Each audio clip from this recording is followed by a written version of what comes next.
আজকে আমাদের আপনি সে তার দাদা দাদুর সাথে দেখা করতে যাবে। আসসালামু আলাইকুম everyone, welcome back to my channel. সবাই কেমন আছেন? আশা করি সবাই ভালো আছেন। সকালবেলা আলু ভর্তা করার জন্য কয়টা আলু প্রেসার কুকারে সামান্য একটু পানি দিয়ে সেদ্ধ বসিয়ে দিয়েছি।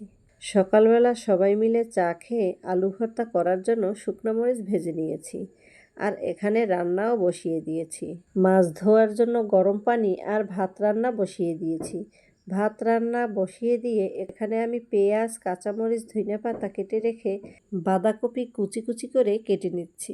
কাটাকাটি শেষ করে রান্নার জন্য একটু পেঁয়াজ আমানদিস্তায় ছেঁচে নিচ্ছি।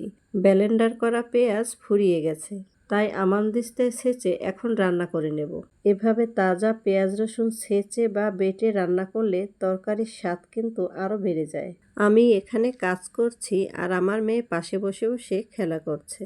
যাই হোক, এদিকে আমার পেঁয়াজ ছেঁচা হয়ে এসেছে। পানি গরম উঠিয়ে রেখে ডাল রান্নাও বসিয়ে দিয়েছি। পেঁয়াজগুলো এবার চামচ দিয়ে মশলার প্লেটে উঠিয়ে নেব।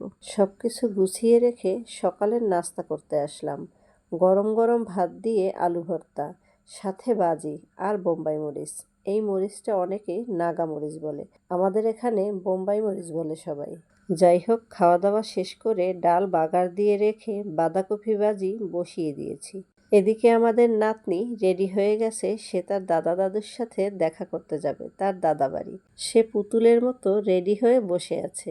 তার মা তাকে নিয়ে রওনা দিতেই আমাদের দিকে এমনভাবে তাকিয়ে আছে, সে আমাদেরকে ছেড়ে যেতে চাচ্ছে না। আমাদেরও মনটা কেমন করছে। ওর মা ওকে জুতো পরিয়ে দিয়ে আমার কোলে দিয়েই ওরা চলে যাচ্ছে। তো আমি বললাম, তোমরা তো চলে যাচ্ছ, আমি কিন্তু আসল জিনিস রেখে দিচ্ছি। সে হলো আমাদের নাতনি, সে আমার কোলেই ছিল। ওর মা বলতেছে পারলে রেখে দেন। যাই হোক, আমার যা অটোরিকশা বাড়ির ভিতর এনে তাদেরকে গাড়িতে উঠিয়ে দিল। আজকের ভিডিও এই পর্যন্ত। আমার ভিডিওটি আপনাদের কাছে কেমন লেগেছে অবশ্যই কমেন্টে জানাবেন। ভালো থাকবেন, সুস্থ থাকবেন। আল্লাহ হাফেজ।